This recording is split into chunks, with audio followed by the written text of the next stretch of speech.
Hey, what you doing? Oh, hey, I just put our new sticker on. We just got it. Does that mean Yeah, we've had this Alto for over a year now. you know what that means? I bet it's time to do a new video. Maybe a Q&A. That would be great. I have a lot of questions saved up that I see over and over again in the Alto East Facebook group. That's pretty meta. Maybe we should go inside to answer them. We should. But before we do that, let's answer one question that pertains to where we're standing right now. Why did we choose an Alto? I think we chose this because of where we're standing. We wanted something that would fit in our driveway, but wasn't too small that we couldn't fit 4 people in it when we were out camping. And the roof goes up and down, which makes it even cooler. Yeah, we both really just thought this was a very cool trailer, and we pretty much loved it from the moment we saw it. And that's why we went with an R series instead of an F series as well. Right, and versus the shorter things that don't have a roof going up, I want to be able to stand up inside. I don't want to be crouching all the time, so I think that's important. We have the R1723, and a lot of people are trying to decide between the 23 and the R1713, and the differences there are inside. Should we go check them out? Sure, let's go see that bathroom. Pull the mat out. Yeah, the stair.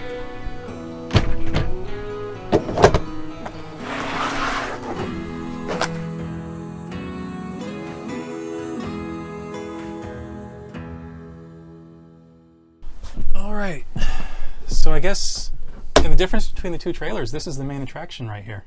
This is it, the bathroom. In the R1723, there is an indoor shower, and the toilet faces the back of the trailer as opposed to the kitchen, and that means that the door can close fully on the bathroom here. And there are a couple trade-offs which we'll get to, but the question people usually ask is the shower in the 1723 something that you use? Is it worth it? And as the person who uses this shower the most, I think it's really worth it because I don't really like campground showers, especially in current times. But I like to know who's been in my shower and who's cleaned it. That's totally fair. And as a person who uses the campground showers the most, I would still agree with you about all of those things, and I would say that it's worth it. And I think feature that we use the most, even more than the shower, is the extra privacy we can get with the bathroom with the door that totally closes. It's not such a big deal for us. Right, but the kids seem to like it. Yeah. They even like to close this entire curtain all the way around while they're getting dressed. So They insist on it. extra privacy makes kids happy. Why not? Yeah, this is the reason we like this configuration better. And it's extra space to store our cat stuff. Yeah, as a bathroom, it is very comfortable to use, and I think we should close up the curtain and show what it's like to be inside the bathroom too. I think that's useful to people. But one thing I would say that might be an improvement in the 1713 is when you're using the restroom with the lid down in the 1723, you do really risk hitting your head on the shower bar. So like on a long drive day, if we stop and pull into a parking lot and hop into the Alto to use the bathroom, we do have to put the top up a little bit. Only Noah can get in and out without hitting his head. I have only had that experience once. Once is all you need. It hurts. So if you have a 1713, let us know if that's true, if you can use the bathroom with the top down without hitting your head. I can put my arms all the way out to the side. I can shower. We have a little convenient place up here that you can hang this. You can hang it on either side. And it's only on when you have the button down. Of course, if I turn it on now, I'm going to make myself all wet. That would be good TV. So you can see here I've got a full hand of space in front of my legs, and there's plenty of room in here in the office to do your business. So Curtains are great quality, keeps all the water in.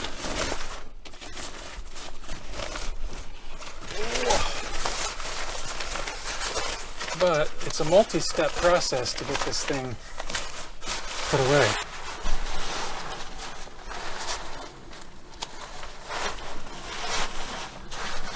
And that, as they say, is that. That's amazing. So you can see it's pretty roomy in here. For sure. In the office. Yeah, in the office here. Mm-hmm. It's pretty roomy. The main trade-off between the larger bathroom is that you lose a little bit of bed space. So you can see in the R1713, the bathroom ends about here, and this is all extra bed space. In the R1723, you have more bathroom, and there's, what is this, about a foot? I would say, let's just measure it. Looks like you lose about a foot. That's right. So it's about a foot shorter in the bed. And people ask, again, is it worth it? And how do you sleep in the smaller space? I would say that we don't sleep in this smaller space, and I guess we should show people. Yeah, there's a couple different ways we can solve that problem. So I guess I'll set up the bed and show you how that works. Sure. Okay. The secret, of course, is you're always going to put your tallest sleeper in this space. So this space over here we've measured at 5'4". 5'4". And I think this space over here we've measured at 6'4", which that kind of goes in line with that 1 foot that we talked about earlier. it sure does. Math. But yeah, so a lot of people think that they're going to be stuck sleeping in this space, which you can do if you're short or if you're a person who likes to sleep curled up like I do. But you can also simply turn diagonally and put your feet over here. This is the thing we did for a while. But then... You might as well sleep in the center. Right. This was the first hack we discovered. Sleeping in the center. So Nathan sleeps here, I sleep in the middle, and the cats and their beds sleep here. Because the bed really sleeps 3 or 4 if you use 2 cats. Exactly. 2 humans, 2 cats, no problem. But then, last summer, about midway through our 20-day camping trip, you had the brilliant idea. Because the front beds, if you turn around, these front beds have your head going side to side, so why not do that in the back? And quite frankly, we were trying to stop the cats from going underneath in the middle of the night. But we turned 90 degrees, and this... Oh, I have too much room. I can't even find my pillow. This is also very comfortable. Of course, in this configuration, you want to put the person who's going to need the restroom fewer times on the inside and the person who's going to need the restroom more on the outside. And here you can sleep 1 human, 2 humans, and 2 cats. So for us, the question of whether or not losing the extra bed space for the extra space in the bathroom isn't really an issue, because there's plenty of ways for us to sleep comfortably in this bed as far as space goes. But I think this would be a good time to talk about the cushions on the bed and questions people have about those. You want to come join me over here? We can magically put the bed back into couch configuration. All right, magic. Okay, 1, 2, 3. Nice. Good magic. Yeah. So another question I see a lot in the Facebook group is about the cushions on the bed in the Altos. And this is true of both the R series and the A series. And people wonder if they should get the memory foam upgrade. I would say, I don't know what it feels like, but I know that these, after our 20-night stay, were pretty uncomfortable on me. But for 1 or 2 nights, not a big deal. Yeah. When we go out for the weekends, this is perfectly comfortable. But when we were in the Alto for 3 weeks over the summer, it was okay, it was fine, but it got us thinking about possibly what we could do to make the bed softer. Yeah, and I'm not sure that the memory foam that they provide would be better, because it would be very thin. I feel like we want that on top of this, what we have now, kind of like a mattress in a box springs. So I would say that we can't give you an answer on what you should order, but we know for sure in our future, as we stay more nights in here, we'll have another layer, and we will let you know. We'll make another video, and if you want to make sure that you see that video, be sure you like and subscribe, and you won't miss an episode. That's really good advice. Now, our kids never had any complaints about the cushions on their side, and I know that people probably want to know what it's like to sleep in a bunk bed in the Alto too. A lot of people have questions about the big front window or the cabinet, and we can't really speak to either of those because we're a family of 4. And so for us, the bunk was always going to be the only option. But we can definitely show you what that's like and have the boys tell you what it's like to sleep in their beds.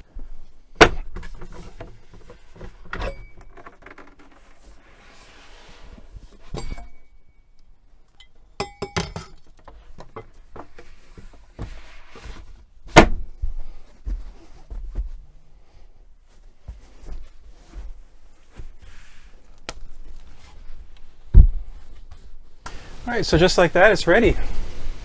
It's so windy. Let's get a boy upstairs. I've escaped. So how did show us how you get in the top bunk. So this is what it looks like when everybody's sleeping in the bunk. These spaces are actually really pretty nice. Miles is 12 and Noah's 10, and they can both stretch out and sleep comfortably in this area. Right. Again, this is one of those things you're going to have to decide what makes the most sense for your family. If you have two or three people sleeping, you won't need this top bunk, but we have 4. And it gives you some space between those people and the grown-ups who are sitting on this side, you know, for as much as you can have space between them inside the trailer. You guys like your beds? I like my real bed more. Sure. That's fair. What would you change about these beds if you could change anything? Like being able to do this. Ah, you like to be able to sit up. Okay. So a lot of times, once we're done sleeping, we'll put the bunk up and Noah will move down into this space with Miles, and that'll be their gaming area. And then I don't have to do this. Yeah. Do we want to show how Noah gets down? Sure. From up there? We're going to go outside again. Come on down. And you want to show how Noah can put up the bed by himself too? Sure.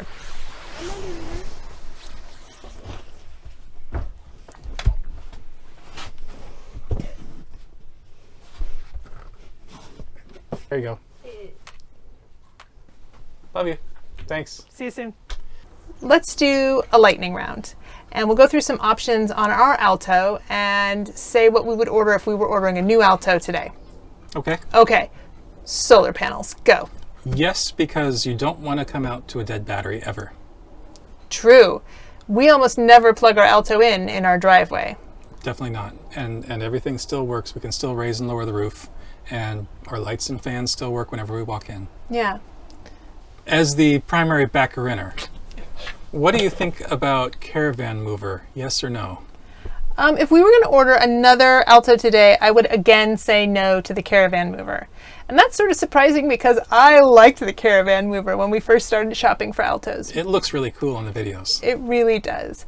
But we can park this Alto very easily. And I can park this Alto very easily with someone giving me good directions. And I am not a good backer-inner. So it's very easy to do. And also, we have a manual caravan mover. So oh yeah, this is light enough that I can just push it around. Yeah. As long as we have somebody moving the chocks along with me pushing it back, then we don't have to worry about it coming forward into me. Yeah. Okay. And we can get it right where we want it on the driveway. Yeah, you're really good at that. What about an inverter? We said no inverter last time. Would you make the same decision again? I think so, because I have visions in the future of having a lithium iron phosphate battery system, and I want a lot of options. So pro inverter, but you want to do a custom install. I'm pro getting whatever the factory gives you as the cheapest option, and deciding over time what your best upgrades are, because they may not be available from the factory. Okay. And there are a lot of people who've added an inverter afterwards, so we can find that good info on the Facebook group. And we've definitely seen a lot of people put in these nice new systems into other types of RVs. And okay. So again, stay tuned if you're interested in seeing that in the future.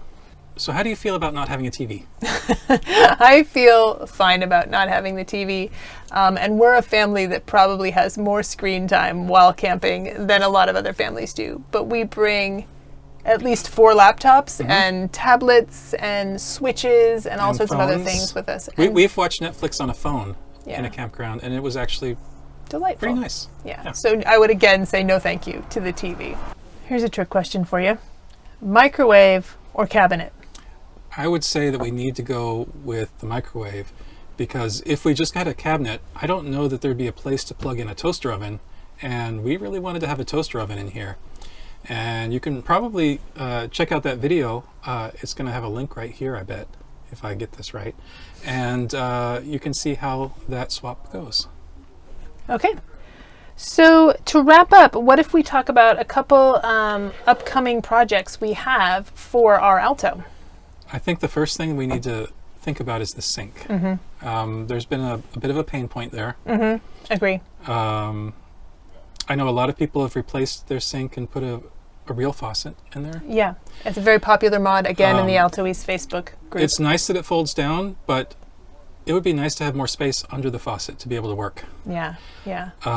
So also right below where you're sitting, I think it would be fun to have a little access hole down there so that our cats could get into that area and we could store a litter box in there instead of under our bed. I think that would be a really solid improvement. I think the cats would like it better, and I think we would be far less likely to drop our bedding into the litter box. But then we need to figure out where we're going to store all the stuff that's already in that. That's what the area. tow vehicle's for sure. And Our truck bed's getting really full on all of our trips. I know, and I have some other things I want to add too. I think we talked a little bit about the inverter. That's something we might look at. And we talked a little bit about the bed softening. So that's easily a year's worth of projects, isn't it? Could be at our rate. Yeah. For sure. Yeah. For sure. All right, so we've run out of questions here. So if you guys have any questions, please leave them in the comments below and we'll answer them in the upcoming videos after we take you back in time. Right. We'll get back to our epic summer road trip. So our next video will be about the beautiful coast of Oregon and taking Cool. our cats to the beach and visiting our grandma and grandpa. All right, we'll see you in Oregon. Bye-bye.